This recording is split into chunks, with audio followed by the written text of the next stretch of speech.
Bharatiya Janata party Delhi के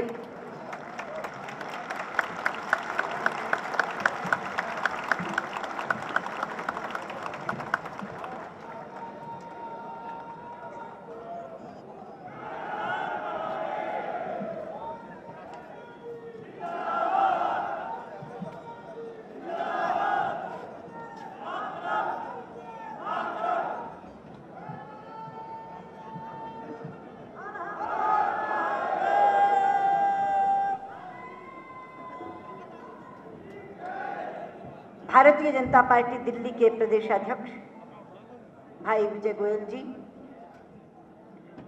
दिल्ली विधानसभा में अब नेता प्रतिपक्ष होंगे भाई डॉक्टर हर्षवर्धन जी, हमारी पार्टी के वरिष्ठ नेता और पूर्व नेता प्रतिपक्ष भाई विजय कुमार मल्होत्रा जी, मंच पर आसीन पार्टी के सभी प्रदेश पदाधिकारीगण, सभी नवनिर्वाचित विधायक बंधु, सामने बैठे मेरे बहुत ही उत्साही कार्यकर्ता साथियों, आज हम लोगों की मुलाकात विधानसभा के चुनाव के बाद हो रही है और ये विधानसभा का चुनाव एक किस्म से मिनी जनरल इलेक्शन था, जिसमें 3 बड़े राज्य और एक छोटा राज्य दिल्ली चुनाव में गया था और एक उत्तर पूर्व का राज्य मिजोरम चुनाव में गया था। इन चुनाव परिणामों की समीक्षा करें तो भारतीय जनता पार्टी की दृष्टि से ये चुनाव अभूतपूर्व रहे हैं, अभूतपूर्व। मध्य प्रदेश और छत्तीसगढ़ में हमने तीसरी बार सरकार बनाकर हैट्रिक कायम की है। राजस्थान में हमने 200 में से 163 सीट जीतकर 81% का स्ट्राइक रेट लिया है, 81% का। और दिल्ली में भी हम सबसे बड़े दल के रूप में उभरे हैं और इन तीनों राज्यों में समेत दिल्ली के कांग्रेस ध्वस्त हुई है। आप हैरान होंगे, राजस्थान का चुनाव परिणाम अगर मैं आपको बताऊं, 34 सीटें वहां अनुसूचित जाति की हैं, 34 में से 32 भारतीय जनता पार्टी जीती है और एक भी सीट कांग्रेस अनुसूचित जाति की नहीं जीती। हमारे 4 मुस्लिम उम्मीदवार थे, उसमें से हम 2 मुस्लिम उम्मीदवार जीते हैं, लेकिन कांग्रेस एक भी अपने मुस्लिम उम्मीदवार को नहीं जिता पाई। आज राजस्थान के चुनाव परिणाम में एक भी कांग्रेस का एससी नहीं है, एक भी मुस्लिम नहीं है और 15 जिलों में एक भी सीट उन्होंने नहीं जीती है, 15 जिलों में। ये परिणाम है। इसी तरह से मध्य प्रदेश में 230 में से 166 सीटें जीती भारतीय जनता पार्टी ने। एंटी इनकम्बेंसी फैक्टर में सीटें घटती हैं। हम पिछली बार 143 थे, इस बार 23 सीटें बढ़ाकर हम चुनाव जीते हैं। छत्तीसगढ़ में हमने हैट्रिक बनाई है डॉक्टर रमन सिंह के नेतृत्व में, तीनों बार वही हमारे मुख्यमंत्री रहे हैं। और दिल्ली में भी जैसा अभी बता रहे थे विजय जी, ऊक चूक हुई है 2300 वोट की, 2500 से कम। एक दिल्ली कैंट 355 से, विकासपुरी 405 से, सदर 796 से और SCL गुप्ता संगम विहार 777 से। 2500 वोट अगर भारतीय जनता पार्टी और पा जाती तो आज सरकार में होते हम लोग। 4 सीटों की कमी रह गई। लेकिन मैं हमेशा एक बात कहती हूँ, मुझे प्रमोद जी की बात याद आती है। एक बार गोवा में चिंतन बैठक हुई थी, विजय जी उसमें थे। उसमें एक बात कही थी प्रमोद जी ने कि किसी भी असफलता को दूसरी सफलता ही भुला सकती है, उसकी समीक्षा नहीं। और मैं आपको कहने के लिए आई हूं, हमने यहां ये करके दिखाया। अभी नितिन जी उठकर चले गए। पूरे चुनाव में 2 या 3 बार मैंने नितिन जी से ये बात कही थी, अगर वो बैठे होते तो साक्षी होते इसके, क्योंकि मैंने दिल्ली में 50 सभाएं की थी और हमें हर सभा को सूंघने का अनुभव हो गया। और उस सभा को सूंघ कर मैं नितिन जी से कहती थी, नितिन जी ये आम आदमी पार्टी वाले नीचे नीचे सुरंग बना रहे हैं, ऊपर दिखाई नहीं पड़ रही। लेकिन मैं आपको कह रही हूं, इस सुरंग से ये बहुत सीटें प्राप्त करने वाले हैं, और सीटों का आंकड़ा और वोटों का आंकड़ा मैंने उन्हें दिया था, जो वोट प्रतिशत का आंकड़ा एग्जैक्टली वही निकला जो मैंने उन्हें दिया था।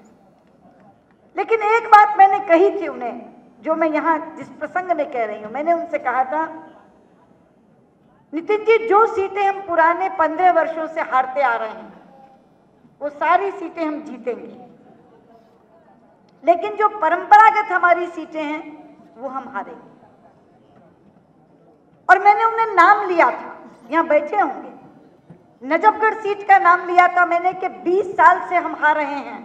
लेकिन मैं आपको कहती हूं नितिन जी, इस बार भरत सिंह, जिसे आप अजय योद्धा मानते थे, हमारा अजीत खड़खड़ी उसको हरा करके आपके विधायक दल में शामिल हुए और हम नजफगढ़ जीते। मैंने बवाना का नाम लिया था कि 1993 में चौधरी चांदराम जीते थे, सामने बैठे हैं। 15 साल से हम वो सीट हारते आ रहे हैं। इस बार गुग्गन सिंह वहां से चुनाव जीत कर आएंगे और मुझे खुशी है कि गुग्गन सिंह यहाँ बैठे हैं। नरेला सीट 1993 में जब ये सीट अनुसूचित जाति की होती थी, तब इंद्रराज जाटव वहां से चुनाव जीते थे। पुराने 15 साल से हम हारते आ रहे थे। मैंने कहा था इस बार हम नरेला जीतेंगे और नरेला से नीलदमन खत्री मंच पर बैठे होंगे, नरेला हम जीतेंगे। मटियाला सीट, मैंने कहा था कि मटियाला हम हारते आ रहे हैं, लेकिन मैं आपसे कह रही हूं कि मटियाला इस बार हम जीतेंगे और राजेश गहलोत यहाँ मंच पर बैठे होंगे जो चुनाव जीत कर आए। आदर्श नगर सीट, मैंने कहा आदर्श नगर सीट हम 15 साल से हारते आ रहे हैं, आप एफिडेविट लिखवा लो मुझसे, वहां से रामकृष्ण सिंगल जीत कर आएंगे। रामकृष्ण सिंगल मंच पर बैठे हैं। आप एक तरफ से शुरू करिए, बदरपुर हम जीते, छतरपुर ब्रह्म सिंह तंवर तीसरी बार अब जीत कर आए हैं वहां से, बदरपुर जीते, तुगलकाबाद जीते, छतरपुर जीते, मेहरौली जीते। मेहरौली सीट हम हारते आ रहे थे, मेहरौली हम जीते, बिजवासन जीते, पालम जीते, मटियाला जीते, नांगलोई जीते, रिठाला जीते। जो देहात की सीटें थी वहां कहीं आम आदमी नहीं प्रवेश कर सका। आप यमुना पार आ जाइए, रोहतास नगर की सीट 1993 में डॉक्टर आलोक कुमार जीते थे, उसके बाद से वो सीट हम हारते आ रहे थे। मैंने आकर कहा कि जितेंद्र महाजन वहां से 100% जीत रहे हैं और जितेंद्र महाजन चुनाव जीत कर आए। शाहदरा सीट रामनिवास गोयल जीते थे 1993 में, उसके बाद से हम हारते आ रहे थे। शंटी बैठे होंगे, शंटी जीते यहां से। और मैंने ये भी कहा था कि ये क्यों, ये इसलिए हो रहा है क्योंकि इन जगहों के कार्यकर्ता 15 साल से वनवास भोग रहे हैं, इसलिए उनको ये लगता है कि किसी ना किसी तरीके से एकजुट होकर हमें चुनाव जिताना है और बीजेपी का एमएलए लाना है। अकाली दल का एमएलए भी फूल पर लड़ रहा है तो लाना है, तराजू पे लड़ रहा है तो लाना है।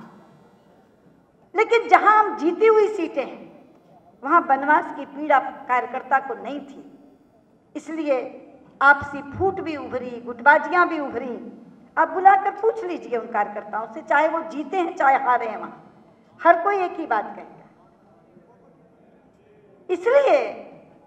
इसलिए मैंने ये बात कही थी और जब बाद में रिजल्ट आया तो ऐसे लगा जैसे मेरे मुंह से कोई भविष्यवाणी कही जा रही थी। देहातों में ये लोग प्रवेश नहीं कर सके, हमारे कार्यकर्ता जो वनवास भोग रहे थे एक हो गए। दोनों तरह के कार्यकर्ताओं में एक अंतर दिखता था, वहां जुनून था, मैं जुनून शब्द का इस्तेमाल करूंगी, जुनून था वहां।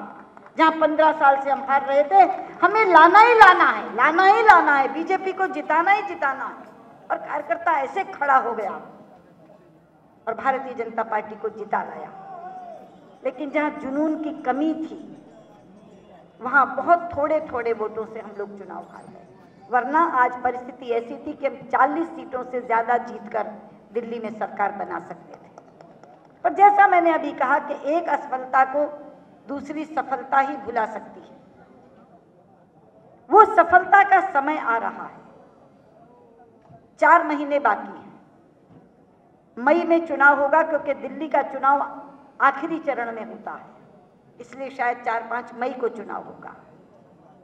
लोकसभा का चुनाव, आज भी 7 में से 5 लोकसभा में हम आगे हैं, केवल 2 सीटों में हम पीछे हैं, नई दिल्ली और चांदनी चौक में।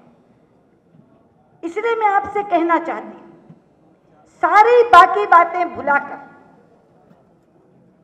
केवल ये चीज याद रखें कि इस असफलता का बदला लेना है। जब कार्यकर्ता के मन में ये भाव पैदा हो जाएगा कि इस असफलता का बदला लेना है और सातों की सातों सीटें जितानी है, तो वो 5 भी हम जीतेंगे जहां आगे हैं, लेकिन ये 2 भी जीतेंगे जहां हम पीछे हैं। 7 आउट ऑफ 7 का लक्ष्य, 7 में से 7 का लक्ष्य बिल्कुल भी असंभव नहीं है, मुश्किल भी नहीं है, क्योंकि मैं एक बात बार बार कहती हूं, यूनाइटेड बीजेपी को दिल्ली में कोई नहीं हरा सकता। एकजुट भाजपा को दिल्ली में कोई नहीं हरा सकता। अगर कार्यकर्ता आज यहां से ये संकल्प ले ले कि हम इनका तो अभिनंदन करेंगे जो 32 लोग हमारे जीत करके आए हैं, लेकिन अगले 7 एमपीज का अभिनंदन करने का तैयारी करके हम यहां से जाएंगे, तो 7 में से 7 सीटें हम जीत करके आएंगे। लेकिन एक बात मुझे यहां और कहनी है मूल मंत्र के रूप में। आम आदमी पार्टी ने भ्रष्टाचार को एक मुद्दा बनाकर केंद्र में लाकर खड़ा कर दिया। इसलिए मेरे जो निगम के साथी हैं, हमारे जो निगम पार्षद हैं, निगम में हमारे जो चेयरमैन स्टैंडिंग कमेटी हैं, निगम में हमारे जो मेयर हैं, निगम में हमारे जो नेता सदन हैं, डिप्टी मेयर हैं, डिप्टी चेयरमैन स्टैंडिंग कमेटी हैं, और हमारे हर पार्षद पर यह जिम्मेदारी आए। मैं आज आपको ये कह रही हूं संकल्प देकर, अब इस दिल्ली में ईमानदारी की प्रतिस्पर्धा होनी चाहिए कि दिल्ली सरकार ज्यादा ईमानदार है या भाजपा द्वारा शासित नगर निगम ज्यादा ईमानदार। अब ये लड़ाई होगी।